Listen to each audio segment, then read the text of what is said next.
নমস্কার বন্ধুরা, এবিএসকে চ্যানেলে আপনাদের স্বাগতম।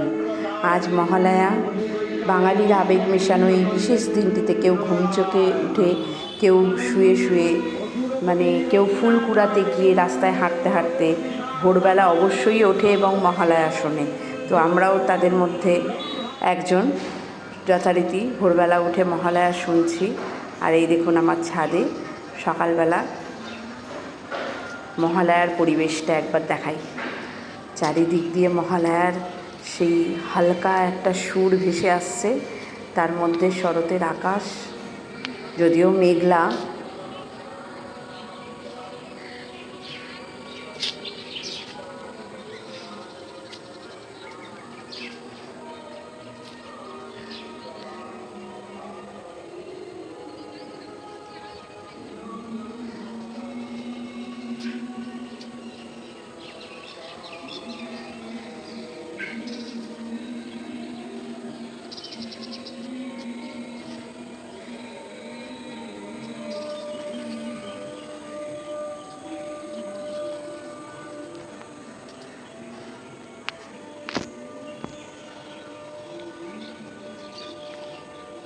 এই হলো আমার শাশুড়ির নিজের হাতে লাগানো গাছ, শিউলি ফুল। আজও শরৎকালে, আজকে 5-6 বছর হলো গাছটার বয়স, এবং এখনও ফুল দিয়ে যাচ্ছে প্রতি বছর শরৎকালে। আমাদের ফুলগুলো খুব ছোটো ছোটো হয়, কিন্তু আমার ননদের বাড়িতে উনি যে গাছটা লাগিয়েছিলেন সেটাতে অনেক বড় বড় ফুল হয়।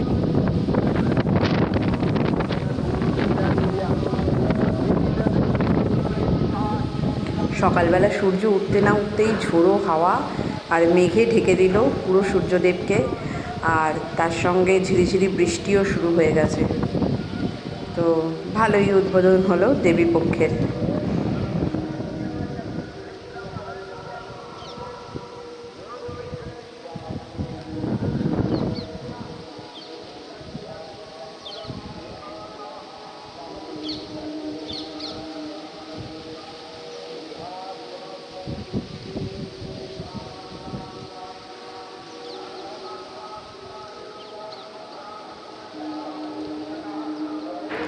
আমি এত সুন্দর মেঘলা ওয়েদার, তার সঙ্গে মহালয়ার সুর, এই ভিডিওটাকে একটু এডিট করে ছোট করতে চাইছি না, এত সুন্দর লাগছে। জানি না ক্যামেরায় কতটা উঠছে, আমার ভেতরে একটা শিহরণ জাগছে, মনের মধ্যে একদম যেন এক আবেগ মেশানো আনন্দ। পুরোপুরি মনের ব্যাপার এগুলো, বলে তো মুখে প্রকাশ করে তো সবাইকে বোঝানো যাবে না। অসাধারণ লাগছে, জাস্ট অসাধারণ। ছাদটা দেখালাম, কেমন লাগলো বলুন? সকালবেলা মহালয়ার একদম অন্যরকম পরিবেশ। বাঙালিদের কাছে তো এটা সেরা সেরা দিন। তো পুজোর আগমনই একদম শুরু হয়ে গেল, আজকে দেবী পর্ব শুরু হয়ে গেল। দারুণ লাগছে। এই দেখুন সকাল হয়ে গেছে, ঘরে মহালয়া বাজছে এবং মহালয়া প্রায় শেষের দিকে। ঘরের লোক প্রায় ঘুমিয়ে পড়েছে। আবার সেই সকালবেলা যখন বসে প্রথম খুব এনার্জি ছিল, তারপরে এক এক করে আবার সেই দেখুন সব আবার ঝিমিয়ে পড়েছে। তো যাই হোক, আপনাদের সবাইকে শুভ মহালয়ার অনেক অনেক শুভেচ্ছা আর শুভ শারদীয়ার অনেক অনেক অভিনন্দন। সবাই পুজো ভালোভাবে কাটাবেন। আমাদের রাজ্যের পরিস্থিতি খুব একটা ভালো না, তবুও তার মধ্যেই যতটুকুনি আনন্দ কেড়ে নেওয়া যায়। তো এখনও চলছে রাজ্যে ডাক্তারদের মিছিল, মিটিং, আন্দোলন, এই চলতেই থাকবে। যা ঘটনা ঘটেছে এর আর কিছু বলার নেই।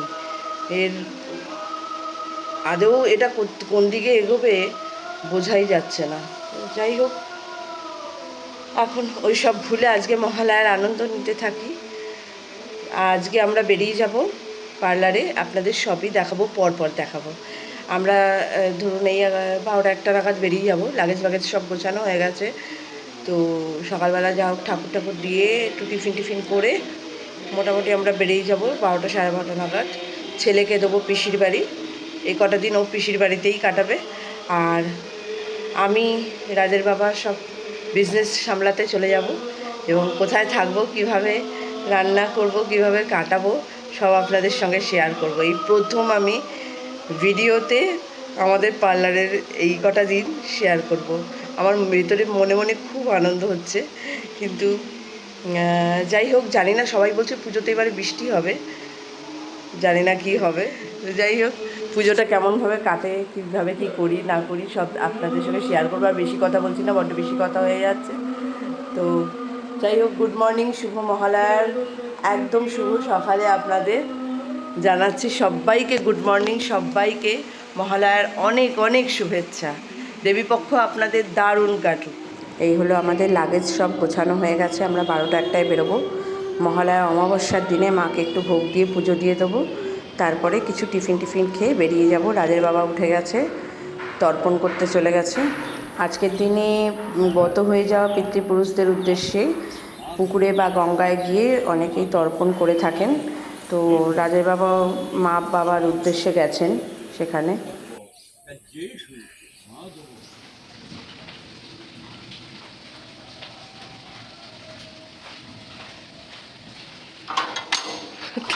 নাজেহাল অবস্থা ধুতি নিয়ে।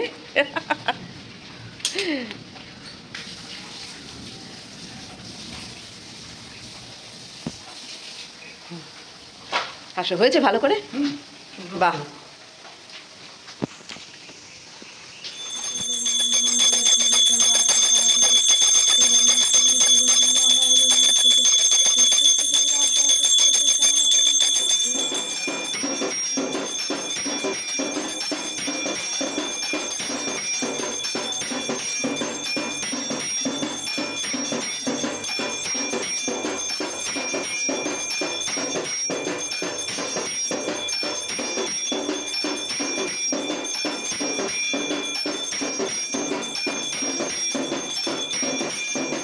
সকাল সকাল মাকে ভোগ দিয়ে পুজো দেওয়া হয়ে গেল এবং প্রত্যেকে স্নান করে আজকে নতুন জামা পরেছি। কি সুন্দর লাগছে দেখুন, সবাই সেজে বুঝে একদম রেডি পুজোর জন্য।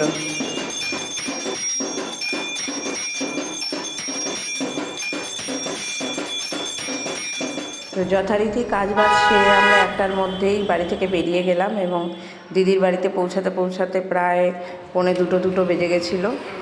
যেহেতু জ্যাম ছিল, পুজোর সময় যা হয় আর কি রাস্তাঘাটে। তো যেতে না যেতেই দিদি খেতে দিয়ে দিলেন। দিদি রান্না করেছিল ডিমের কষা, ডালের বড়া আর ডাল। সাইডে মেন মেনুতে মাংসও ছিল, কিন্তু তাড়াহুড়োতে আর ভালো লাগলো না খেতে, তাই মধ্যাহ্ন ভোজন।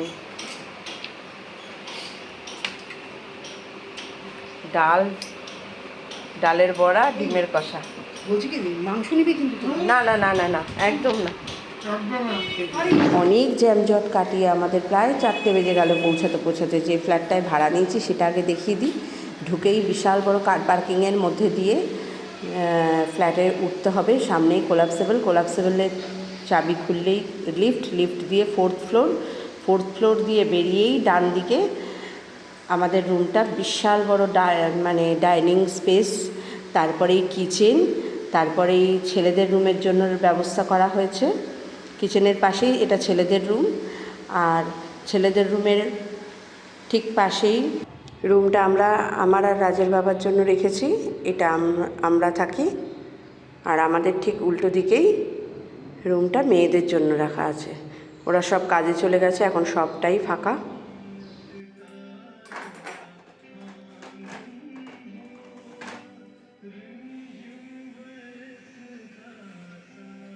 আমাদের স্যালনের ঠিক উল্টো দিকে যে মায়ের মন্দির আছে, শ্যামাসুন্দরী কালী মন্দির, সেখানে মহালয়ার দিনে আমাদের পাড়ার যত মণ্ডপ আছে সবার আগে সেখানেই মা দুর্গার আগমন ঘটে। তো মহালয়ার দিনে সন্ধেবেলা 8:30 বাজে, এখন মায়ের মূর্তি আনা হয়ে গেল, সবাই নামাচ্ছে হাঁটাহাঁটি করে। আমার ভাগ্যটা সত্যিই ভালো, মানে আমি এমন এক জায়গায় আমার স্যালনটা পেয়েছি, দোকানটা পেয়েছি, যে একদম মায়ের মন্দিরের সামনে দুর্গাপুজোটা একদম দারুণ অনুভব করা যায়। পুরো পুজোটা যে এত অপূর্ব লাগে না, আমাদের স্যালনের সামনেটা দারুণ। রাত 11:30 বাজে আমাদের রুমে ফেরার পরে পরিস্থিতিটা একবার দেখিয়ে দিচ্ছি। আমরা সকালবেলা মাংস রান্না করেই নিয়ে এসেছিলাম একটি ডেকচি করে। রাতে শুধু প্রীতি বলে যে মেয়েটি আছে সে ভাত বসিয়েছিল আর প্রেশার কুকারে একটু ডাল সেদ্ধ করেছিল। আর এই যে আমাদের সমস্ত সদাই এনে গোছানো হয়ে গেছে।